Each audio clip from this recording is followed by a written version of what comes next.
Salut, c'est Ludo. Alors aujourd'hui, sortie de route. Comme vous pouvez le voir derrière moi, j'ai sorti un ancêtre.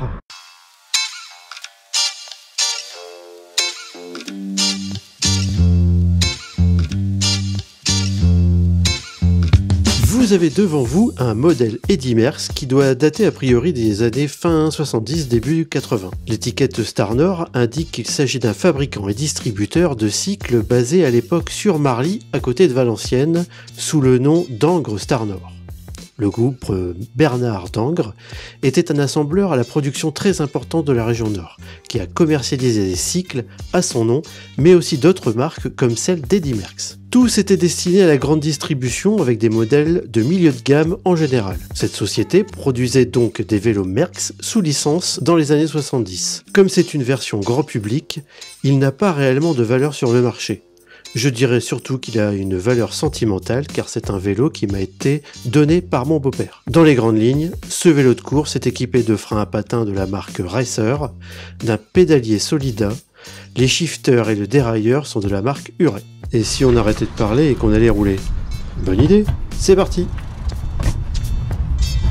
Ouais, quand je vous disais que c'est un vélo d'un autre âge, c'est clair. On est vraiment à l'ancienne. J'ai d'ailleurs du mal à trouver la bonne position sur le vélo. C'est un peu compliqué, c'est un peu nouveau pour moi. C'est d'un inconfort incroyable. Ça secoue dans tous les sens dès qu'on prend une bosse. Aïe, oh, oh, oh. Ça fait mal. Ouais. Ah, j'ai freiné, ouais, c'est ça en fait. Ouais, pour voyer un peu ce qu'on peut avoir comme allure dessus. Ce vélo, oula. On va à fond. Ouais, c'est pas mal, hein, franchement.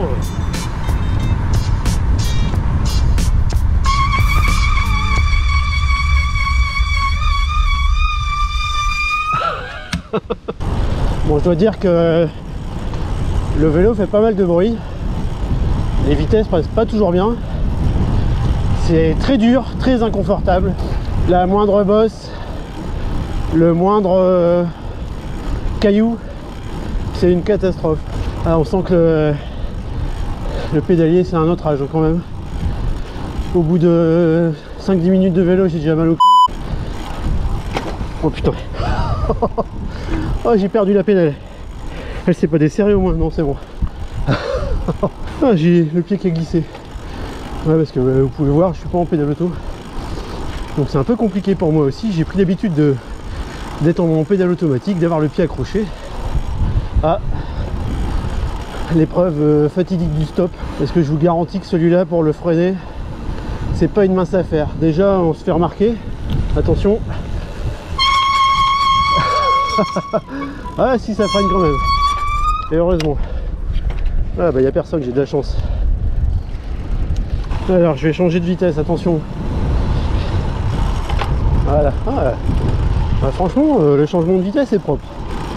On va repasser. Voilà, super. Ah, puis en plus il fait moins de bruit. On va pousser un peu sur les cuisses. Je vais péter tous les coms du coin, j'ai l'impression. Ou pas. Ouais, c'est clair, hein, la position elle est pas du tout agréable. Je sais pas comment mettre mes mains. Après je pourrais me mettre comme ça. Je crois que c'est ça qu'on appelle fendre la bise. Je suis en position d'attaque. Ouais, c'est agréable. Quand il n'y a pas de voiture, c'est agréable en fait.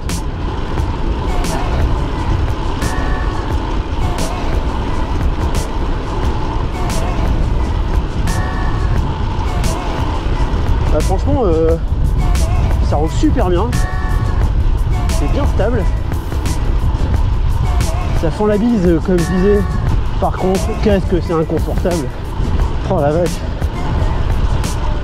Et pourtant j'ai un cuissard. Je peux vous dire que j'ai super mal aux fesses. Oh là, un dodane. On va éviter ça. Trop dangereux. Bon là je suis en galère parce que je suis en train d'attaquer une côte. Et je dois dire que je suis pas habitué à avoir si peu de vitesse. Ouais, je vérifie, mais je suis bien en double plateau, donc c'est déjà pas mal. Mais là, l'air de rien, ça grimpe. Bon, malgré tout, j'arrive à le tenir correctement avec une main. Bah, écoute, Eddy Merckx, il a quand même gagné plusieurs fois les courses avec ce vélo. Alors pourquoi pas moi, hein. Si lui il a réussi, c'est que c'était un bon vélo pour l'époque.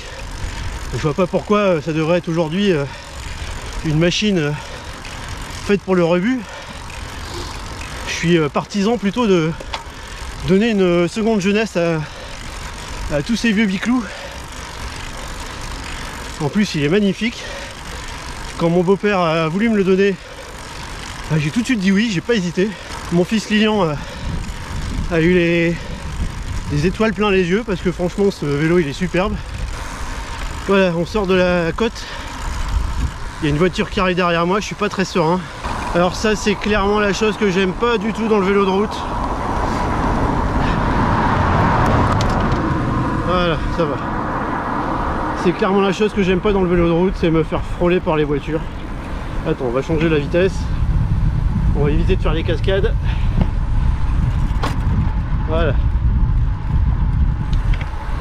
Surtout que j'ai eu un cousin qui a eu un accident, il s'est fait renverser avec deux autres copains à lui. Ça s'est fini à l'hôpital. Il en a encore des séquelles d'ailleurs. Si tu vois cette vidéo, ben, je te salue. Et c'est d'ailleurs pour ça aussi que le vélo de route c'est pas trop pour moi, parce que j'ai quand même de mauvais souvenirs avec. Et c'est aussi d'ailleurs pour ça que je préfère le VTT, que je vais rouler sur les chemins, parce que je sais que je suis beaucoup moins en danger.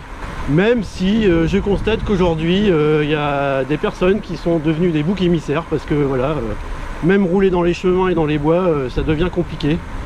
Et il faut rien lâcher, faut pas qu'on se fasse bouffer par tout ça. Franchement c'est une honte. Je n'en dirai pas plus. Bon, c'est nouveau hein, pour moi le vélo de route, mais vraiment c'est sympa, ça change un peu. Ah, ça fait vraiment du bien. Bon, je dois bien dire aussi que je suis pas très rassuré. Là je sais pas dans quoi je me suis engagé. C'est pas terrible. Et j'ai pas de kit anti-crevaison. Oh là là, il va être sale. Non, je veux pas qu'il soit sale. Je viens de récupérer la route. Je suis beaucoup moins à l'aise. Je sens clairement que je suis pas le bienvenu. Depuis tout à l'heure on me frôle. Les 1 mètre de distance ne sont pas respectés. Pas toujours, on va dire. Heureusement certains le font. Comme celui-là par exemple, très très bien. Voilà, c'est encore mieux, c'est royal. Merci. Ah, je sens tous les aspérités de la route. Tous les gravillons là, je les prends dans les fesses et dans le dos. Oh l'horreur. Ça vibre de partout. Alors je vais voir le temps que je mets pour m'arrêter.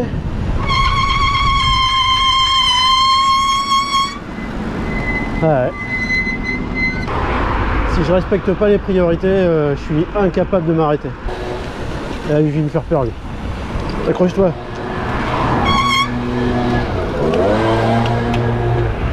Voilà. C'est quand j'ai besoin des freins que ça marche pas.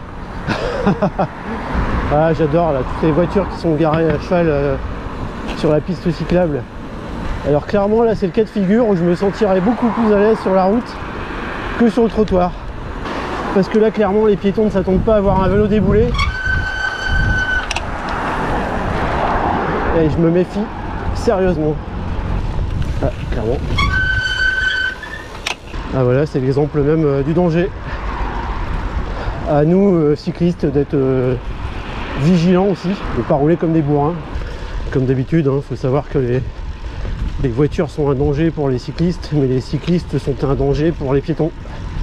Et surtout dans ce cas de figure là où je roule sur le trottoir, même si c'est une piste cyclable, les gens n'ont pas. De toute façon, regardez, on voit comment les gens sont garés. Il suffirait d'une portière qui s'ouvre et ce serait l'horreur. Attention vélo. Attention vélo. Merci. Ben voilà, j'espère que cette petite balade en vélo de route, cette petite sortie de route, cette petite infidélité aussi au VTT vous aura plu. Moi ça m'a fait du bien, ça m'a permis de m'évader, de m'aérer. A bientôt et à une prochaine en vidéo. Salut.